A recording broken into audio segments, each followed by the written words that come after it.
Well folks, that never went to plan, did it? I set off this morning to try and beat the rain.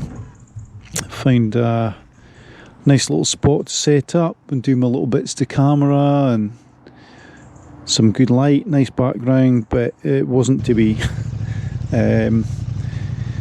Met up with a nice American couple who were doing a bit of sightseeing, so by the time I chatted to them, it had started spitting rain, and then another tourist turned up to take some photos as well, so I headed home, and I think I've got just enough time to put this together in the drive before the rain comes over the hill, so here we go.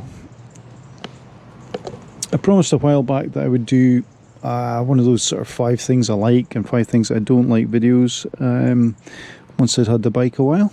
So I'll do 5 things that aren't so good about the Streetfighter V2 and 5 things that I'm more than happy with about the V2. Right, the first thing is the paint. There's no real paint on the bike as such other than the tank. And it is stunning paint. I mean, it's so lustrous, bright, polishes well, but it is so soft. I mean, I reckon if I hit a bumblebee it would mark it. It is so soft, it's like it's made of butter. The tank pad that I put on it, before I put that on, I'd actually asked my pal Colin over, because when I picked off the E10, E5 sticker, I actually even managed to mark it there, and that was after heating it up and making sure that my nails never went into the paint, so he was kind enough to come over and polish that out for me. Since then, I've noticed a few, not even swirls, they're not swirls from polishing, it's almost like things have touched the tank and left little marks in it. Can't think what it is. They're in odd places, so yeah, it's just probably the kind of stuff that you would do on a normal bike and not think about, you know, your sleeves or maybe the buckle of your rucksack pinging over the top of it. But yeah, so I think in the winter time I may actually just put the bike in for a bit of a detail and get them to put one of those sort of ceramic coats over it to see if that helps. It's a beautiful bike and I don't not want to use it, you know, it's just normal stuff. I get that paint is generally a little softer these days because it's water based, but yeah, it is so easy to mark that I'm quite petrified sometimes to use it, and I'm more aware of hanging further back when I'm out with other people just because I don't want any marks on it. Alright, the next thing would be mirrors. They're good looking mirrors, the standard mirrors. They're probably the prettiest ones I've seen on a bike, but I just cannot get these set up so that I'm happy with them. Every time I go out I feel I'm adjusting them, and they're not easy to adjust on the fly. They're, you know, really stiff, so yeah, it's not like they're being knocked and moving and I'm having to readjust them. I just haven't found a setting that I'm happy with. They just mostly get elbow, and the piece of footage that you're seeing there is, I took my time to line that shot up just so that you could see exactly what I see.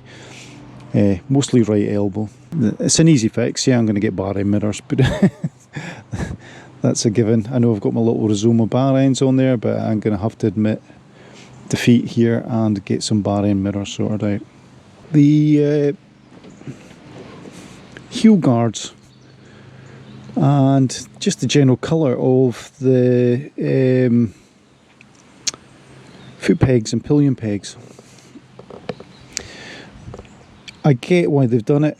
It kind of matches in with that aluminium piece of cowling, well, the aluminium look piece of cowling on the V2. So it's kind of set that off and balance things out.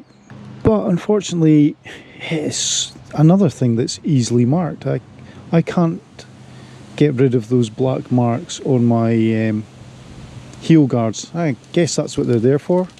I can't think of any other bike I've had where they were so easily marked. These ones they look years old already. Even my wife spotted them.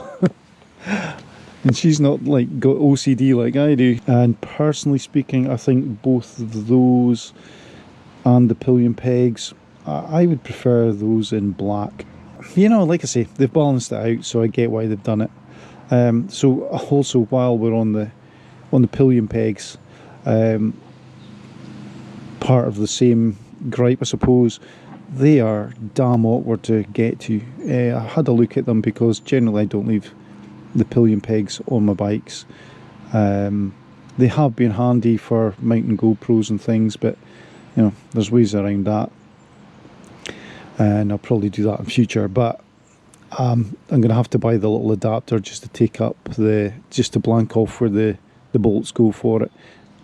I just find it the only reason I haven't done it yet is because they're so damn awkward to get to, and you're underneath in between the exhaust loop, and yeah, I just think it's a little awkward to get to compared with any other bike I've had. Why in this day and age have we not got a fuel gauge on a motorcycle?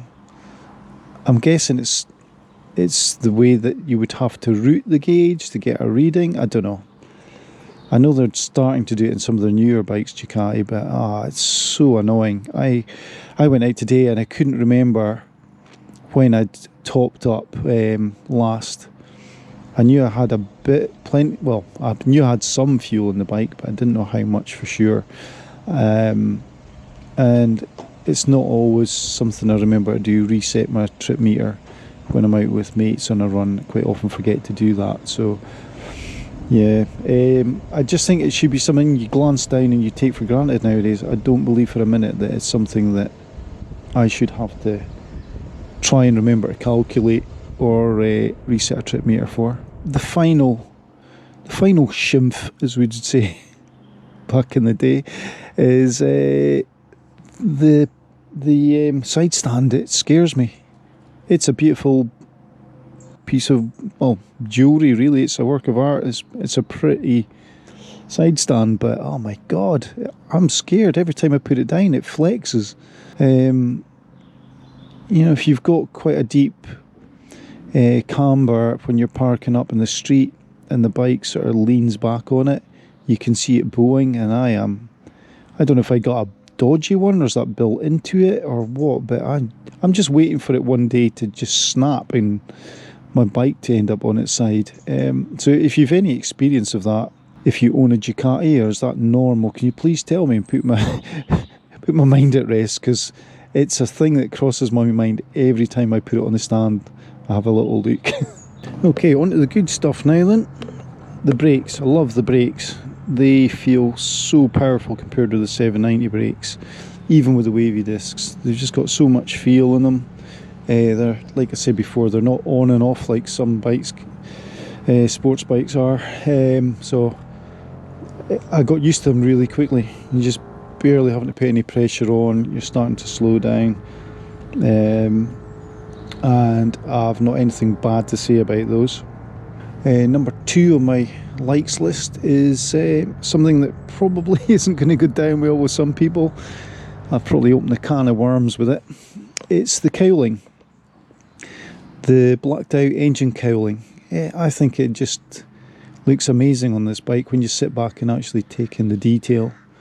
There are people out there who are going to say that isn't a naked bike, because there is a lot of plastic on it when you sit back and look at it. And some people think even putting a belly pan on a naked bike stops it being a naked bike. But to me, a naked bike has high bars on it. The fairing isn't connected to the headlights, and it's got less than the full kit on it. So to me, that is a naked bike. But yeah, I'm not even talking about the red bits here. I'm talking about the satin black plastic on here that covers the ugly bits on an engine. They've made such a good job of it. I just think it looks so neat, and it pushes the air around. You're not aware of it sort of hammering into your legs, so there's some proper aero in there as well. But I just like how clean it is, and it stops all the crap of the day getting onto your engine. Number 3 on my likes and these are in no particular order, but this would be right up at the top if I was doing it that way, is the induction noise. I love the induction noise on this motorcycle. The first day that I got to open it up properly, I was just like, I got proper goosebumps. It's got a lovely howl, and that's standard, you know. I don't know if it's the butterfly that opens in the exhaust that does it, or does that not make any difference? It's just built into a Ducati. I don't know anything about this sort of thing, but the noise that comes out of the airbox underneath your chin when you open it up is just so addictive. It's beautiful. So that is my number 3. Number 4, the electronics. They're just so adjustable on this bike. The 790 has some awesome tech on there, especially for the price. But this again is like another level up. I've loved it since day one. The fact that I can have these personalised settings on there for when I was running it in, and then you've got your road and then sport, and I've got it in sport all the time now. I've got used to it, and as I've got used to it, I've adjusted it. So I've got less traction control, less anti-wheelie, and if it's doing anything, I'm not aware of it. It's that good. It's just amazing. And number 5 would be the riding position. I spent a lot of time with the 790 trying to make it feel more sporty. I know the R is, but the 790 was it's quite an upright riding position, and that became glaringly obvious when I tried the BMW S1000R. I had the foot pegs on that where they were up around my tonsils somewhere, just a bit too extreme for me at my age. But the pegs on the Streetfighter V2, I'm so happy with the position of them. I think unless I was doing track days, I don't think I'd look for any reason to move them. I'm more than happy with them.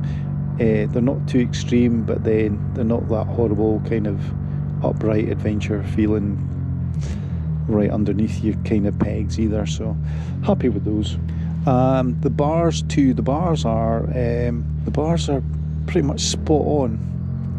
I need to maybe do a comparison one day where I jump back and forth between the 790 and the Streetfighter, but Streetfighter bars, I don't want them any further forward than they are. I think they're pretty much in the Goldilocks zone for me. I'm not sitting too upright. I feel like I'm in a fairly sporty riding position without sort of getting painful wrists at the end of a long ride. So I am pretty impressed with just how this bike comes as standard. The ergonomics are just, for me at 5'10", spot on.